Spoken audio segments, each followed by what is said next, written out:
take any cell phones or any mechanical devices, please turn them to the silent position. And Ms. James, would you go ahead and call the roll of the City Council? The Honorable Mayor Pro Tem Linda J. Davis. Present. The Honorable James Whitmore. Present. The Honorable Hattie Portis Jones. Present. The Honorable Alex Heath. Absent right now. The Honorable Pat Pallin. Present. Mayor.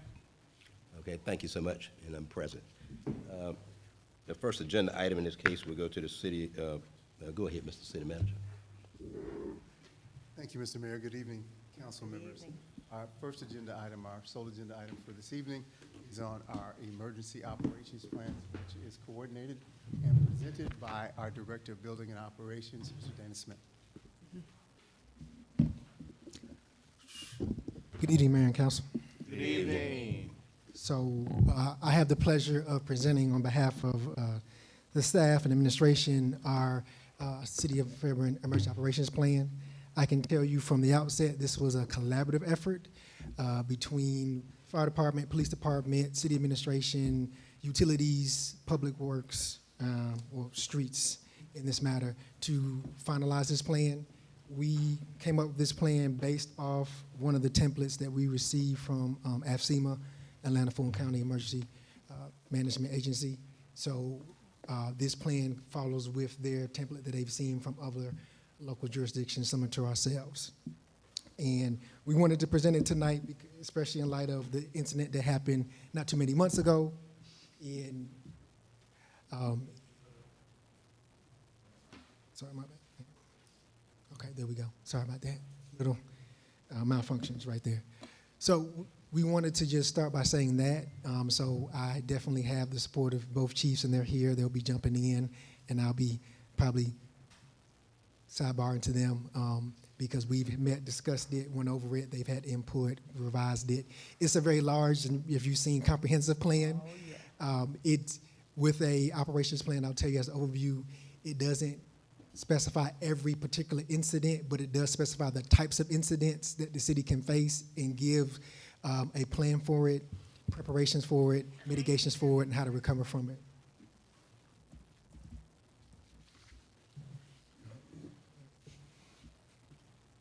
So with that, our plan, which I call the EOP or the LEOP, it basically has a basic plan that is composed of what I mentioned, the different phases of preparedness, mitigation, recovery, response, the emergency support functions, basically the functions that the different departments will do during an emergency, and also those preparations they'll make for an emergency, the planning that will go forth by the different departments, and that is outlined in the plan, and it specifies which departments will do what and how they will interact with one another.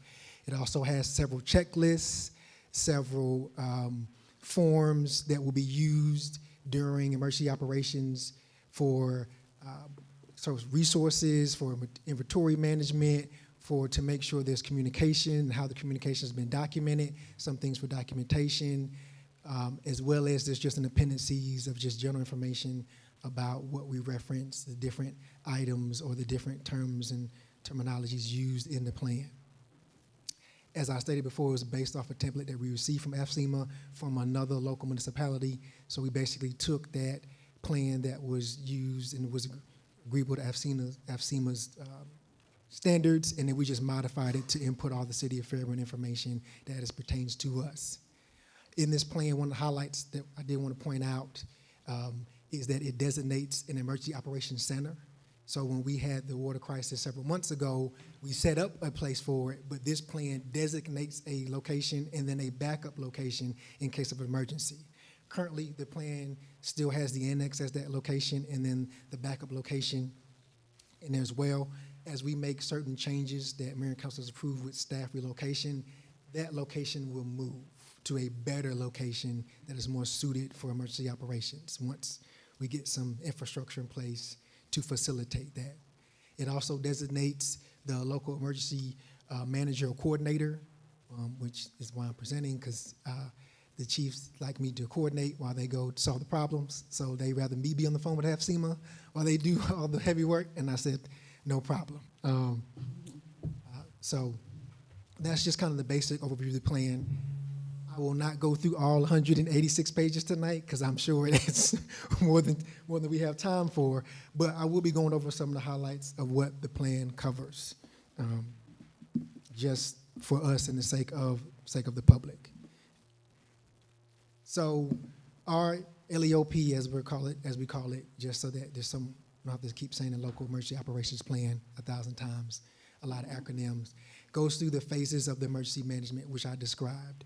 And that goes through how we prepare, again, I say how we plan, what those phases of emergency management look like, including drills, training, who facilitates what recovery, how do we operate in the midst of an emergency, how do we manage whatever the catastrophe is, who do we coordinate with, who our partners are, what is our plan for recovery, or who leads recovery operations is all laid out in this plan.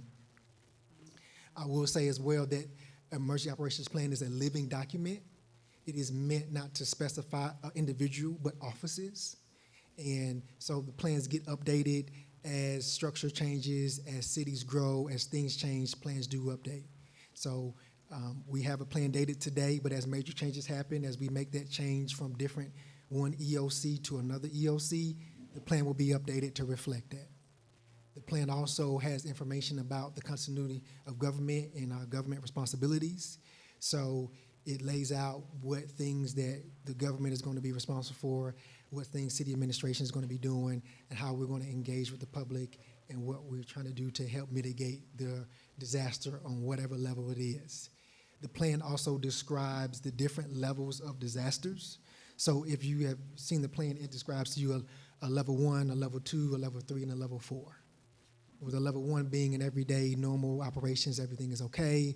A level 2 being something significant, maybe a major backup or accident on the railroad that would denote heightened sense from the team and for us to activate the Emergency Operations Center, but not necessarily something that we need to call out our out-of-jurisdiction partners.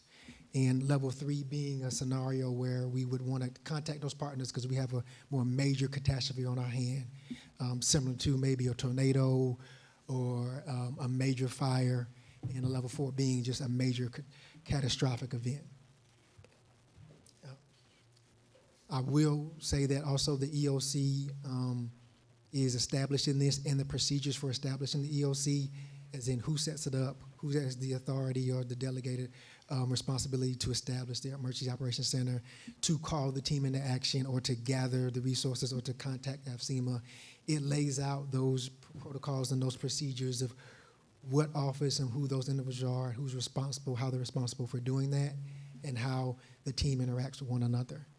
It also lays out our planning and operations in terms of how we're going to plan for these events and what we plan to do to be prepared for them. I mentioned training and drills, I mentioned that again, and how we operate during an event. We'll be at the Emergency Operations Center, who will be at the center, the command staff, and who's going to be responsible for what, how those support functions will interact with the incident scene commander. That's all laid out in the emergency operations plan.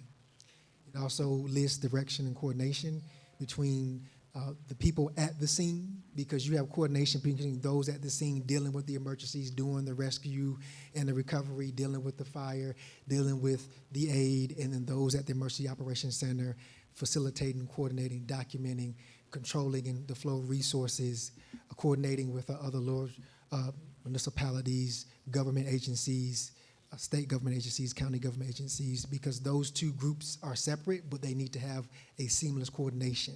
So in that's why the liaison is set up between that active support group team department, and their liaison would be in the Emergency Operations Center with myself, city administration, and some of the other liaisons or department heads, trying to give them the resources that they need to help mitigate or respond to the emergency.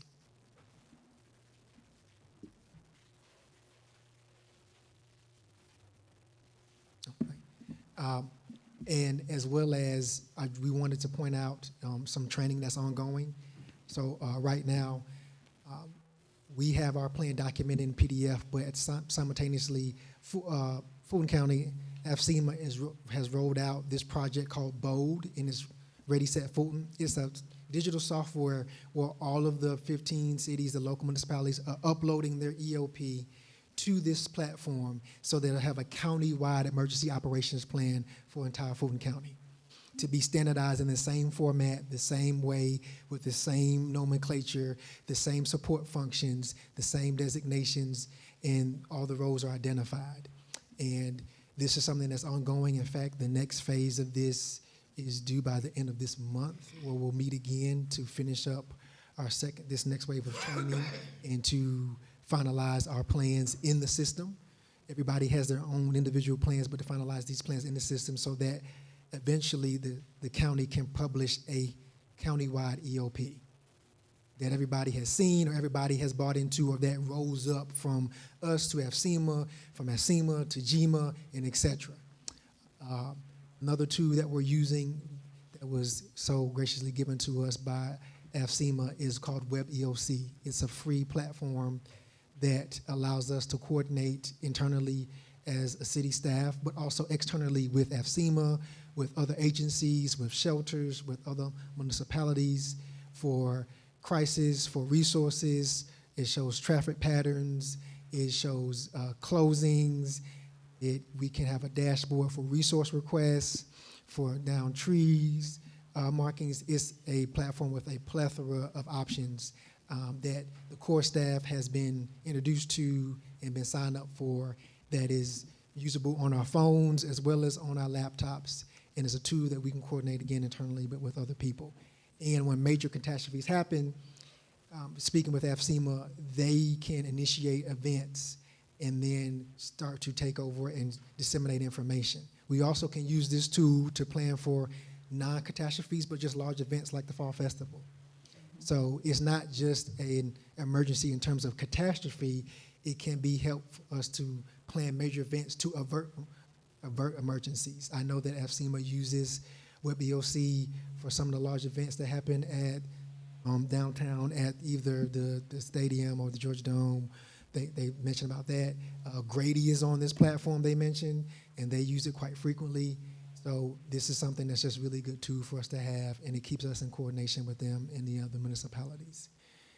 Beyond that, there are training and drills that we plan to do in the upcoming future. We've talked internally and with Chief Bazzillo and Chief Robinson about doing active shooter training and some other major evacuations. So those are all things that are in the work because of this plan. It outlines it, and we'll begin to execute those to help get our staff ready for emergencies before they happen, so that people will know what to do before it happens. Because one of the big factors in an emergency is people knowing what to do before the emergency hits. So to cut down on the fear, the confusion, the excitement, there's still that, but we can help better manage and mitigate that by having drills and trainings to show our staff how to handle certain situations. And with that, I'll pause because I know I said a whole lot in there. At this time, members of council, does anyone have any questions? I'll start with Ms. Pro Tem. Go ahead. Yes.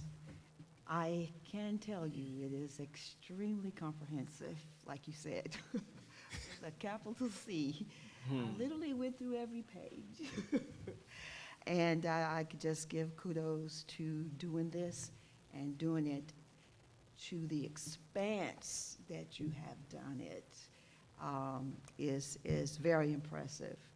I did want to just maybe, in reference to ask maybe just a couple of questions or clarifications. The emergency center, you've identified two, City Hall and Annex. Yes, ma'am. Which one is the primary? The annex first. The Annex first. Yes, ma'am. Will a telephone system be placed in there, or is there one already? So we have internet to that building right now. I'm sorry? I said we didn't have internet before during the water crisis, but we do now. Oh, okay, That was established after the water crisis. We got that fixed. okay. So, yes, ma'am. Great, great, great. The emergency, how will that be on the website? Because, you know, a lot of that came up when we had the water situation from our citizens. How will they know comprehensiveness of this without having to display some things that you may not want to display because of certain standards or whatever. Yeah, so we may not want to tell all of our secrets, but we definitely want to let the citizens know that we have a comprehensive plan. Right. I would say that it would be in the form of a truncated plan or a synopsis of the plan, which is kind of spelled out in the beginning of the plan. It gives a summary overview Yeah. of what the plan has, and we can definitely get with communications and post that on the website. We wouldn't post down every support activity, but we can definitely work that out. Okay, all right. I think that's all I have, Mayor. Thank Yeah. you. Ms. Jones? Yes, thank you, Mayor. I have a couple of questions as well. I also want to echo the comments made by Mayor Pro Tem of the comprehensiveness of the plan, and something that we have to evaluate and update annually, and sometimes, semi-annually. So thank all of the staff for working on that. A couple questions, well, a few questions, I should say.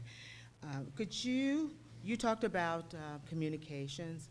Could you talk specifically about how, in the event of emergency, what is the communication plan to the residents? Because that was a major issue, during this last crisis. So what did we learn from that? How are those lessons incorporated into this plan? And if you can just give a little more detail about that. Okay. So section 6-2 of the plan addresses communications and warning and emergency support functions. And it lays out a basic plan that incorporates all of our digital resources as well as AT&T, Comcast, and local broadcast media. We use all of those various mediums to get the message out. You make a very good point. There are lessons learned from our most recent incident. And so during the most recent incident, we made really good use of digital media at that time. We did get some local media stories, and so we would, through this plan or via this plan, be more proactive in that regard. Also, it incorporates a direct line of communication with our communications consultant and secondary support for communications. We are examining options to look at communications through our FY24 budget. So I would tell you that that is a work in progress to make sure that that is optimized as well.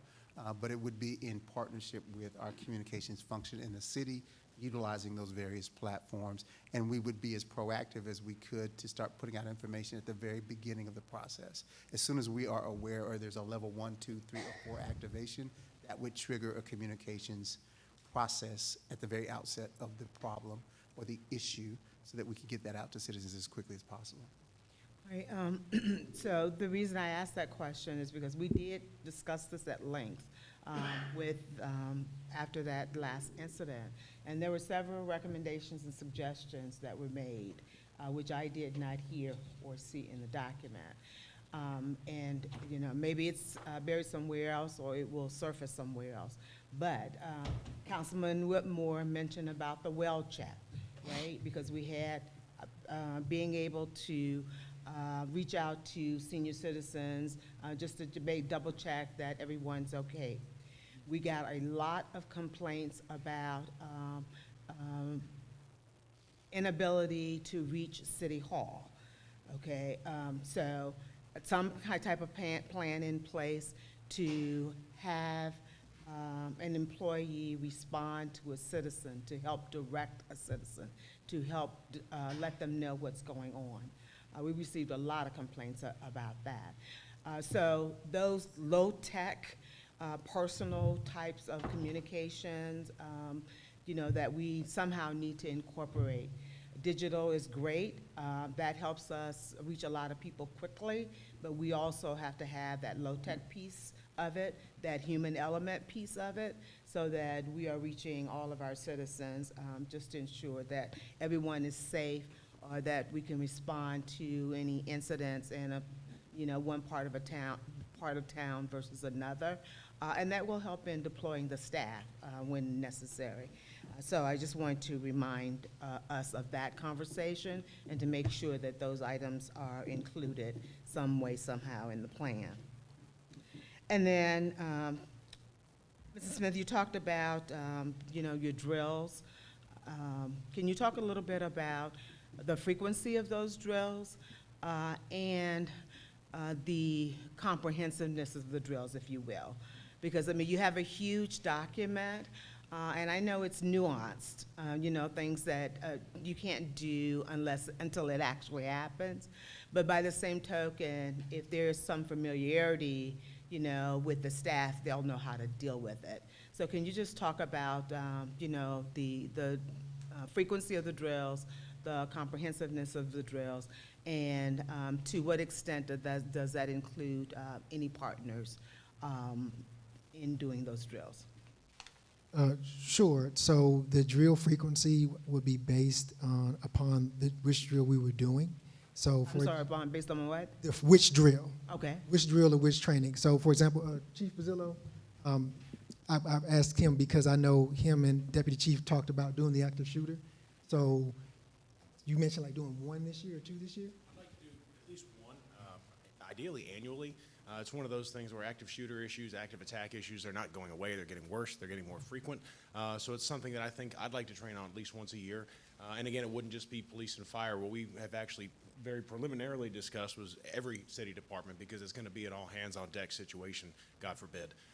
So annually for active shooter, and then anything that maybe the fire department might have to add about a large fire, for example, or mass evacuation, tornado, search and rescue, stuff like that. Might lean on fire more. Yes, just to piggyback off what they're saying, with the fire department, along with PD and EOC, we would do show some type of evacuation for some type of exercise. We do have a lot of hazmat that runs through our city limits, so we would conduct something like that just to, educate everybody on what location of town, say we do the mock drill at, and the location we would move our citizens, or if there is an evacuation. So that the frequency then is being tweaked, because I haven't heard you said that we are going to do this once a year, every year, twice a year. I mean, you alluded to it, Chief Bazzillo, but is that the plan or the policy in place that a drill of some type will happen every year, just to keep staff familiar with what's there and what they need to do? So probably a combination. We definitely want to do a large-scale drill of some kind with every city department involved. And kind of another layer of that would be the active shooter training that the police department puts on. That could definitely be every year, sometimes maybe more than once a year. In terms of a large-scale drill with outside agencies, I'll have to... Good evening, Mayor and Council. So as we put this policy together, one of the things that we'll be looking for in FY24 is potentially adding a risk manager to our staff. With the number of claims and incidents that occur, we will be tasking that person to kind of set a policy on how often we go through these drills each year. That way we're making sure that we're keeping our employees safe, and we're not just writing a plan that sits on the shelf, but it's one that we practice and we go by. So that'll be something it's a work in progress, living document, but we will be putting that schedule together. All right, well, that's great news. Thank you for that. And then I would also encourage the community participation in the active shooter plan that, we did in the past. And actually, I was planning to call you about that because I've had a request to invite PD out to do that. So involving the community in that, that's a great place to start. And also fire department, anything, the CPR, we had done that at one time. That would be helpful in the community, having the community trained in some of those areas. So if you could give some thought to that and come up with a plan about, it would only enhance the plan that you guys have developed, and more importantly, the effectiveness of the city responding. So I'd appreciate that. And I will say, behind the scenes, our chiefs have been doing an amazing job. I know Chief Bazzillo has been out at one of our businesses within the last 2 weeks. I think he did about 3 active shooter classes, And so we are getting out there, getting involved with the community, kind of make sure that they're aware as well. But we'll definitely continue those efforts. All right, thank you. Thank you, Mayor. Mr. Whitmore? Yeah, thank you, Mayor. Again, my colleagues already talked about the comprehensiveness of this plan. And again, it's nice to hear, being a military person, practice, practice, practice, in being prepared for an actual emergency that comes about. It means a lot. And I know you're talking about maybe once a year, and I think that you just alluded to that once we get the proper person on board, we'll probably look at doing that more frequently, once a quarter or whatever the case may be. But that's great, because usually when you have something once a year, there's a lot of things that you will not keep in your forefront of your mind that you should be doing, and there's a chance of having some unfavorable results by not doing it, just doing it once a year. That's number one. Number two, one of the other things, and I haven't heard this yet, nor was it in the document, we also talked about the frequency of putting things on our social media, i.e. our city website, as well as we know that we still have a lot of people that may not be computer literate, but we talked about robocall. So I didn't hear that, I didn't see that. So if that's somewhere in the plan. It is. I can tell you that both myself and Mr. Phillips sat through a recent proposal, and so that will be another potential change that we bring into Mayor and Council. We'll be bringing our communication efforts in-house, and so we do have some ideas to enhance that and to do exactly what you said. Okay. And then in light of that, looking at what we went through back in December, and I think we have a publicist that is on board. Yes, sir. And with that publicist, now we have one message going out, and it's concise as far as what we're doing and how we're doing it. So therefore, we're not relying upon the city administrator, oh, let me put something together when he's running around doing whatever. Same thing with you. And if it's involving PD, FD, or another department, and we'll just use the last tornado that we had that came through. And our city, we got hit, and we knew that we didn't want people in that hit area. So all that communication is paramount to ensure that our first responders, number one, is going to be safe and not have to worry about people coming in. Everybody wants to snap pictures.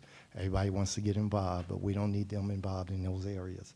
So just wanted to mention that too, because that publicist plays a key, is very much important as a key member of this whole process, because now if I get a phone call, I already know what the publicist has said. Absolutely.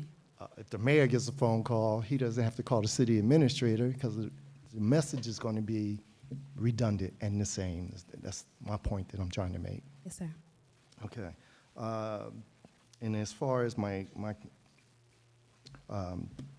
Ms. Hattie Portis-Jones, Councilwoman Hattie Portis-Jones kind of mentioned this, and I was looking at the training and the drills. In light of that, we have neighboring municipalities, and I just remember in the military, we had massive drills where we incorporated others so that we can make it as realistic and real as possible, even with the moulage, with fractured femurs or cervical collars, the whole 9 yards. And it gave us the feeling of it being real. Mm-hmm. And we had to apply the proper techniques to stop the bleeding, immobilize the patient, the whole gamut, as well as, and I'm sure PD, if we do have a chemical or radioactive type situation, we have the equipment to read those readings so that we know that we're not endangering our first responders, as well as donning all the proper equipment. And I already know, you don't even have to answer me, I know you have it, but I'm just reiterating, because when you read the document, there's a lot in the document, and it still has to be refined, I understand that, but the start is good. And the other thing I would like to say is that I think is very important that now we're looking at doing it Fulton County-wide. So everybody is practicing the same process and procedures versus one or two deviating and going off to the left. So it makes it more palatable. And that's it for me, Mayor. Anyone else has a question? Only thing I was going to mention is that, again, thank you so much for the emergency plan. I was actually, as I was going through the plan, I was actually thinking about the emergency plan that actually was one of our former chiefs, Fire Chief, Chief Hood, actually explained and went over in great detail with me, which I'm sure in this case, he actually passed it on to you, Chief. And so one of the things that we talked about and back then was, in this case, what could we do there that will actually almost be a mockery or almost a step of what everybody else is doing. In this case, that's exactly what is happening now, apparently. One of the things that I'm reminded of during the crisis back in December, I don't know if any of the other council members heard it, but several council members in other cities actually told me they was using Fairburn's website to take directions of what to do next. And so I was told that by several cities, and and my position is, why recreate the wheel if we're doing a lot? But in this case, what I'm hoping that if there's another crisis in this case, that we're simply a city doing the very same step that the other cities would do. And so that is the part I'm excited about. Also, one of the things too, I want to make sure too, we talked about it being citywide. I guess my only question is, in this case, the emergency back in December generated from the governor's office statewide. So the only thing that I was going to ask about as relates to if the incident is whatever incident, if it happens in Fairburn, my question is, what's our communication plan to make sure it gets straight to the governor's office? So built into the plan, as well as I mentioned the ELC and the Ready, Set, Fulton platform, whenever we have an event of that magnitude, one of two things in ways it's going to get to the governor's office. One is going to be myself coordinating between the chiefs up through FCMA and GMA and whatnot to his office. The other thing that we've discussed with FCMA is that incident of that magnitude that already just hits their radar or hits a radar that affects multiple municipalities, and let's say it's the South Fulton area, South Fulton County area, they're going to initiate the event, contact up the chain and down the chain about what's going on and be in the midst of that coordination process. So either we'll initiate it or they'll initiate it, or once they brought into the fold, they'll begin to make those communications. So it should be a very short chain of communication between ourselves and his office, hopefully. And one of the things that, and again, Ms. Porter-Jones actually brought it up, the thing that I guess it disturbed me probably more in the month of December was the miscommunication from residents that had clearly, I can just call it what it was, political agenda in this case, and took an emergency situation and was pushing information out that was totally contradictory of what the government was trying to actually do. In this case, number one, indicating that it was a Fairburn problem when it was a statewide problem. And so one of the things in our social media or communication plan, in this case, if there's a magnitude, is an emergency on that magnitude, our plan will make it clear that the city of Fairburn is not the only one that's in this, being that, and of course, everybody knows by now, I was actually on WAOK, 2 days in a row, I believe, 2 days in a row, explaining that, guys, we're not the only city that's actually in this crisis. We're the only one that's verbally trying to put the message out there. And so that's the only thing that I'm trying to make sure that our communication plan addresses the recklessness of the miscommunication.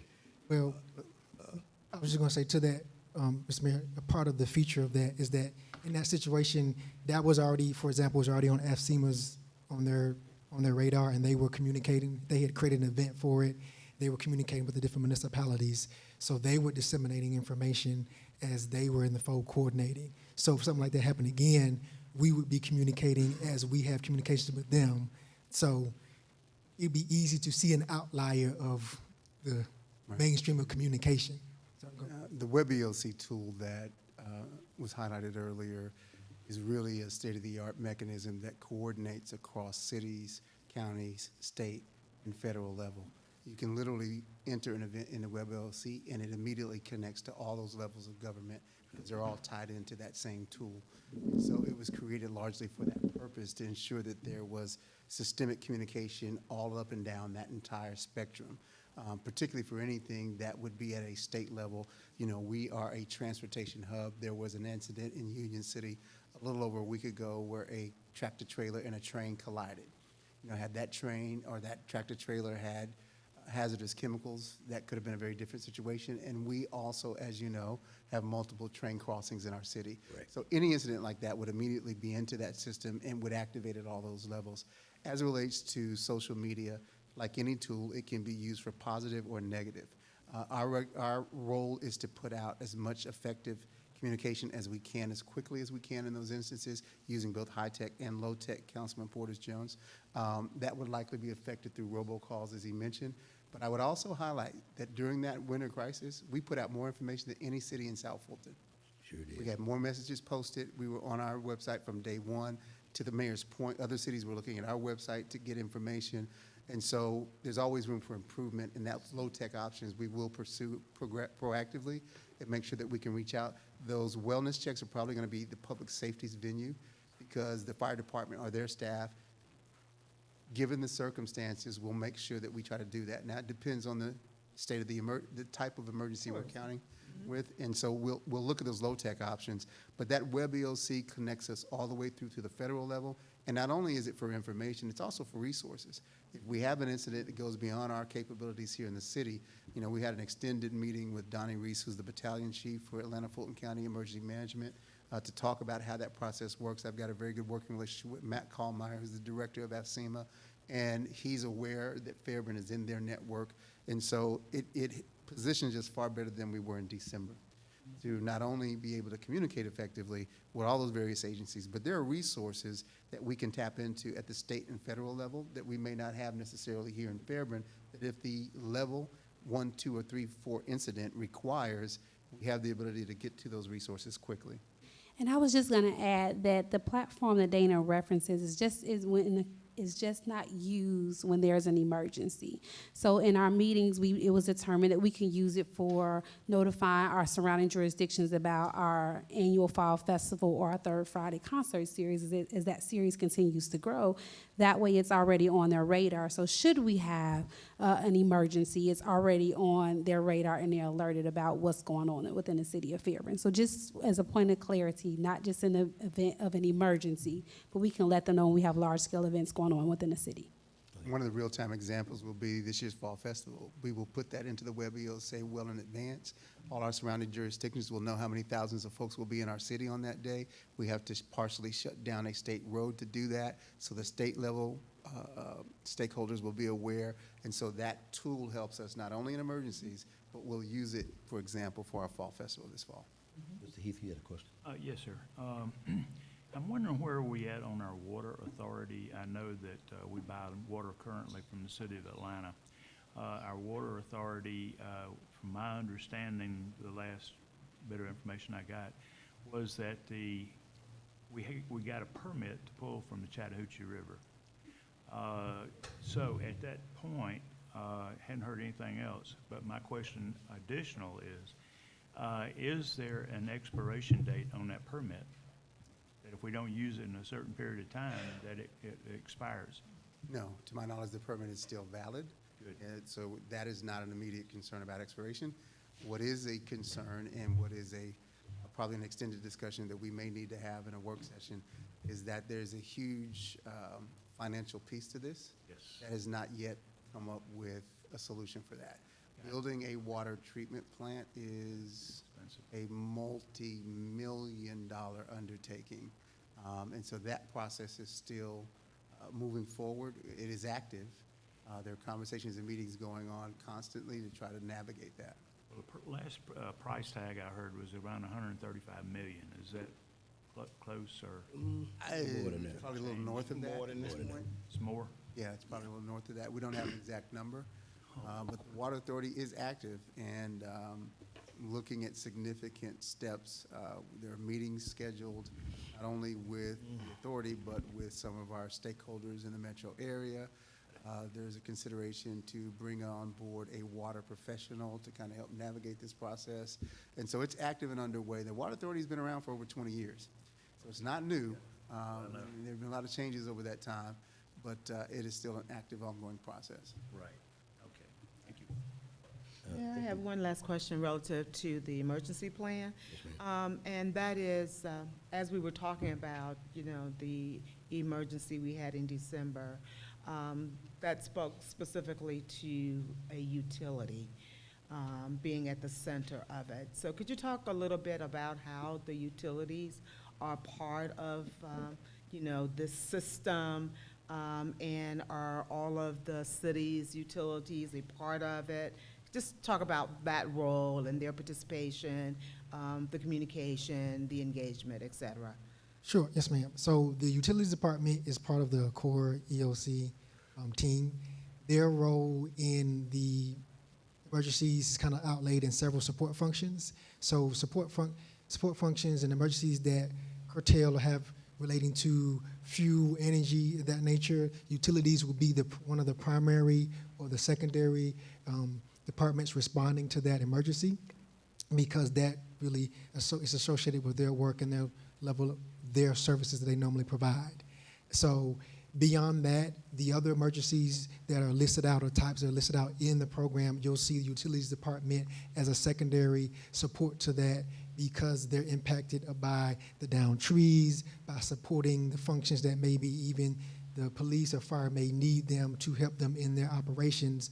Or I know Chief and I had a conversation about the other stream of emergency where he may need them to cut some power sometimes for him to handle a dangerous situation. So they're interwoven into the fabric. They're one of the again, when we had that core team meeting, Mr. Martin was there because his department is one of the core teams that has to respond to a multitude of services for a multitude of emergencies. Did I cover your question? Yeah, Okay. you did. Okay. I mean, I knew the answer to that question, but I wanted it stated for the record and just wanted to confirm the level of communication. Okay, so And that thank is- you. The interagency platform is a real big piece of that as well. In the most recent crisis, it took a few days of navigation to get to the right folks so that we were having the right conversations. We now have a better process in place, and that would be much more efficient, and we could get the right stakeholders. It took Mayor Avery communicating at the mayoral level before we could get the right folks in the conversation. Now we could make that happen much more efficiently and have those conversations going forward immediately, as opposed to having to navigate, which is what happened in the last Right, time. exactly. So that interagency communication is much, much improved. I was just going to add that those conversations have been ongoing. So I think from December to current, we're still contacting and communicating with key stakeholders with the city of Atlanta. So those relationships are already established in there.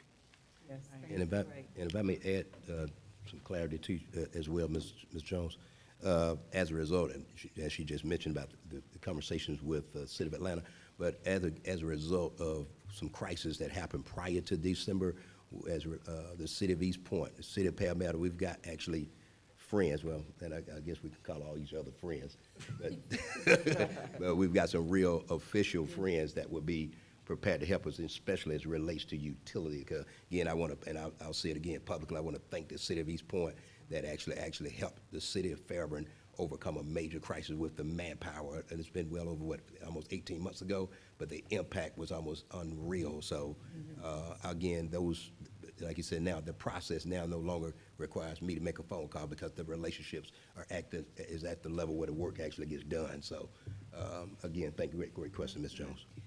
And then if I may, because this was the only item on the agenda for work session, right? Okay, so, hey, use our time, okay? Always to have a break. I have, yes, okay. Thank you, I have plenty of time, I appreciate that. So can you, yeah, Pat said, oh my goodness, yeah, oh my goodness. So talk a little bit about the system, if you will. So is it a new system? Who is in charge of the system? Is it a membership? Do we have to pay? Of course we've got to pay for it. You know, how much is that? You just kind of talk about this whole, I mean, I'm just enthralled and excited that there's a system for all of the cities to work together with. I mean, that's huge. That's huge. And so kudos to whoever was the Yes. brainchild behind this, and the fact that they got it approved and that we're all participating. So can you just talk a little bit about that? And what is the acronym FCMA? So AFCEMA stands for Atlanta Fulton County Emergency Management Agency. Okay. That's a lot to say 5 times fast. So Yes, yes. AFCEMA. But the system, the web EOC system, the Web Emergency Operations Center system, is something that AFCEMA has rolled out to us, as they rolled out to all the other municipalities. To our knowledge, it's free, not paying anything for it. So there are no hidden fees that we know about. Mr. Phillips hasn't yelled at me about a hidden check he got from, but it's free. We're all enrolled on it, and at the current level, once the city's enrolled, then it gives certain admin rights, so we can add other department heads to the system, so they'll get alerts. And again, it can be on your phone as well as your PC, so you can get an alert from your phone. You can log into it. It's a very robust system that allows communications about everything, from traffic patterns to shelters being closed within the county to trees being down if somebody posts it, to weather crisis. All that is available in the system. There's an event dashboard where any member of the Web EOC can just put in an event or put in the information that can be seen by another member or another municipality. And you can also choose to communicate internally within ourselves or to share that information with other municipalities. There are alerts that are pushed by FCMA to us in that platform, like the weather alerts and the severe weather outlooks. I know that chiefs, they get an email. He gets an email from FCMA, so do I. It's also in the Web EOC platform, what the National Weather Service Outlook is looking at, what the probabilities are. Chief, about 20 different graphs we get. We get the COVID updates in the email. They really have done a great job, kudos to FCMA, about making a robust platform that was recently updated last week and this is what they have told us, to customize and curtail it to make it efficient and usable for the different municipalities. And they are willing to make more customizations if it works for their participating municipalities. But beyond that, it can be used to request goods and services or request inventory like generators, lights, message boards from FCMA, from GMA, or from another municipality. Because if another municipality lists the inventory on there, you can request it from them. So if Chief needs a helicopter, he may be able to request a helicopter if he needs it. It allows the flexibility for us to communicate as cities, but also communicate with them as well, because they see all of the communications. And then it goes up to the state Yes. as well? Okay. Yes, and Well, that's fantastic. That's good customer service, really, and a good service for our residents, and being able to communicate and letting us know what's going on, and you guys responding to the incident to keep everybody safe. So, Any other questions, members of council? Seeing none? he was going to say something. Oh, I'm sorry, did you hear something? Well, I just wanted, if Mayor is okay to provide an update on a different issue? Yeah. Thank you. Thank you, guys. Thank you. Yes, awesome.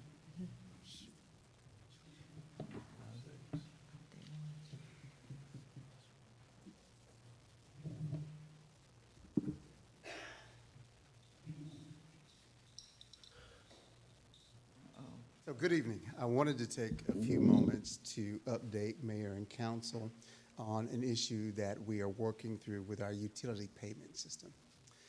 At the beginning of the pandemic, we had a standard utility payment policy that was in place.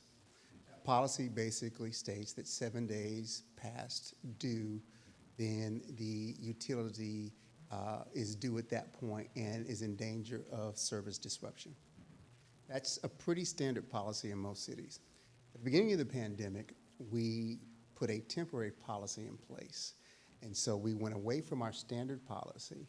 And because it was such an unprecedented time, we began extending far more extensions for bill payment to help people through that difficult time. That has remained in place for nearly 3 years. And so it is now time that we consider moving back to our standard policy, because what the temporary policy has done is cause us to have significant accounts in arrears. And that is not something that is financially sustainable over the long term. We're working through a process now because we want to be accommodating to our citizens and to find a way to do this in a fair and equitable way. But we can't continue to maintain huge sums of outstanding bills because it is a financial liability for the city. And so we are working through a proposal with staff to figure out a way to do so in a way. We also are looking at how we can utilize some of the funding we've earmarked for utility assistance to help mitigate some of this, right? So there's not enough funding to wipe away everyone's bill, but there is enough there where we can try to create an opportunity to allow folks to catch up with some assistance. And so I just wanted to mention this and to let you know that this is something that will be coming forward probably within the next 30 days, working with staff, but we have to move back to a normal posture for utility bill payments. You know, we've got some really extreme examples of accounts that are 6, 7, 8, 9 months in arrears that get really high dollar amounts, and the aggregate of that is a pretty big number. And so we want to start moving that back to a more standard policy. And the policy we're moving back to is the policy that has always been in place. This isn't a new policy. This is the long existing policy, so we're not changing that at all. We're simply going back to what the city had done for many, many years prior to the pandemic. So I at least wanted to make mention of that. Again, we're going to try to work through this to kind of create an amnesty period for people to be able to kind of work through getting that brought current. But it is something that we need to do because we can't maintain, you know, a huge number of outstanding bills that in the aggregate can be pretty expensive. Okay. So I'll pause to see if there are any questions. Any member It's not a lot of council detail because this is just an update, but Okay, this is just an update. Okay, so you will be working out that process. the yes, we've got a details later. framework in place that isn't finalized, so we've already been doing significant work. Okay. I just wanted to at least put this to your awareness at this point, that we are working on a solution. And so we've got what we feel is a pretty good framework in place to create an amnesty period. You'll hear more about how that will work to allow folks to have an opportunity with some assistance to kind of get those bills current. But we have to address this because we simply can't maintain huge, you know, dollar amounts of outstanding bills, because that does become a financial challenge for the city. One more thing, Mayor. In your plan, will you be able to identify other resources or nonprofits that maybe the people can go to or be aware of for maybe some additional help? We'd certainly look for those and any opportunity that folks can go to for additional assistance. Yes, we would certainly try to make that information All right, available. thank you. And the only thing I would add is, by you sharing that with us today, you've begun the communication regarding this issue. So I would suggest and recommend that we continue that, start introducing the issue and the concerns, and start by telling the story as to why, you know, this was in place initially. Actually, we are a little further behind other cities who have long ago, you know, lifted. So That's true. yeah, and you're right, this is not sustainable. We cannot continue to do this. But by the same token, since we've allowed it to go as long as we have, we've got to provide a soft landing to correct this. And so I think the constant communication, beginning with that history, you know, in the newsletter, wherever, to just start letting the citizens know that this is forthcoming and why we're having to do what we're having to do. So it will be in the July newsletter. We've already started shaping that good. communication. and letting people know. We always want to be as transparent and open with our citizens as possible. And you're right, it's very important that they understand the context, how we got here, and the efforts the city's making to help citizens move through this process. And so we'll make sure we do that proactively and we communicate really, really well. Throughout the entire time that we've kind of had this temporary policy in place, the standard bill payment policy has always been printed on every Fairburn utility bill. And so the policy that we're going back to throughout that entire time has always been on the bill. So we'll do that messaging and talk about how we are going to try to assist people in getting through this process and try to be as proactive with that communication as we can. And one other thing, comment, the dollars that we would use to, to support or help mitigate, are those the opera dollars that we budgeted two years ago? Or Yes. yeah, okay. All right, well, that's good. So if you can talk about that and, the availability of those funds and, the amount that Mayor Council allocated, to do this, and your plan will include how we're going to use those funds to help mitigate that. Thank you. And does any other member of council have a question, comment? The only thing, I'm sorry, sir, did you have a question?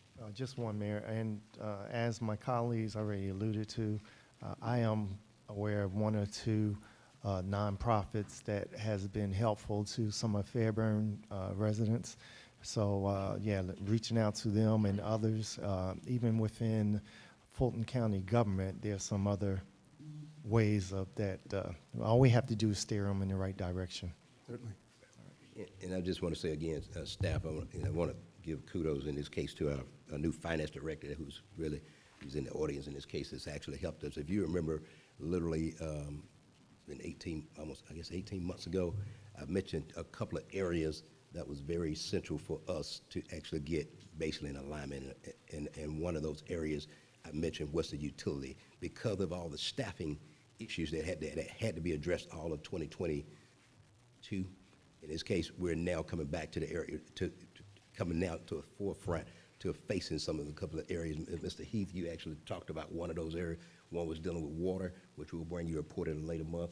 It relates to where we stand based on some of the decisions that the Water Authority has to make in the next 2 meetings, I believe, that we're going to bring a report. The other one in this case was utilities. And so if you remember openly, I actually said it would take us 2 to 2.5 years at the worst case scenario to fix at least 2 of the 3 areas, and the 2 that we're talking about tonight in this case is utility and the Water Authority. So I just want to make sure that this is not a new problem. It's a problem that, in this case, it's going to take all of us, and even some of our neighboring cities that are actually going to be dealing with the same issue, in this case with inflation hitting us left and right. So again, I just want to say thanks to the staff and our finance director, who's basically really doing a great job right now, helping us to find, not only identify the problems, but avenues to come up with a solution to get us out of it. So again, I want to thank the staff and the finance director for Those that. Mr. Stevens, he's done an outstanding job.